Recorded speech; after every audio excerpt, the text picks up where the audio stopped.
ఆ మధ్యన కొన్ని హాలీవుడ్ సినిమాస్‌లో చూపించారు. అట్లాగే నేషనల్, ఇంటర్నేషనల్ మీడియాస్‌లో వార్తలు కూడా రాసుకొచ్చారు. ప్రపంచం మొత్తం మూడో ప్రపంచ యుద్ధం వచ్చేసి ఒక దేశం ఇంకో దేశాల మీద అణుబాంబులేసేసుకొని అందరూ చచ్చిపోతున్నటువంటి సందర్భంలో, ప్రపంచమంతా బూడిదైపోతున్నటువంటి సందర్భంలో కూడా అమెరికాకి సంబంధించినటువంటి డూమ్స్‌డే ప్లేన్ ఒకటుంటదనమాట. ఇది దీంట్లో అన్ని కమ్యూనికేషన్స్ ఉంటాయి. అంటే దాంట్లో ఇప్పుడు బయట ఎట్లయితే వరల్డ్ ఉంటుందో సేమ్ టైప్‌లో నడుస్తుంటదనమాట. దాన్ని డూమ్స్‌డే ప్లేన్ అంటుంటారనమాట. ఆ ప్లేన్ ఒక్కటి మాత్రం పనిచేసుద్ది. అది దానికి ఆయిలు కంటిన్యూగా ఉంటుంది. ఒక వారం 10 రోజుల పాటు ఎడతెరిపి లేకుండా నడవగలుగుతుంది. దాంతో కమాండ్ కంట్రోల్ వ్యవస్థ కూడా ఉంటుందనమాట.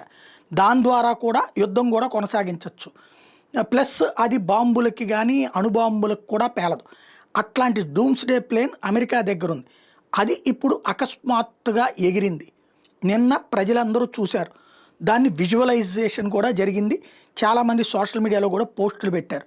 ఇప్పుడు అకస్మాత్తుగా ఆ డూమ్స్‌డే ప్లేన్ బయటికెందుకొచ్చింది అన్నటువంటిది చర్చ జరుగుతోంది. ఎందుకంటే ఇది 50 ఏళ్ల తర్వాత వచ్చింది. దీనికి 50 ఏళ్ల చరిత్ర ఉందన్నమాట. బోయింగ్ 747 E4B అంటారు. ఇది నైట్ వాచర్ అంటారు. రాత్రి పగలు ఎక్కడైనా తిరుగుతుంది ప్రపంచంలో.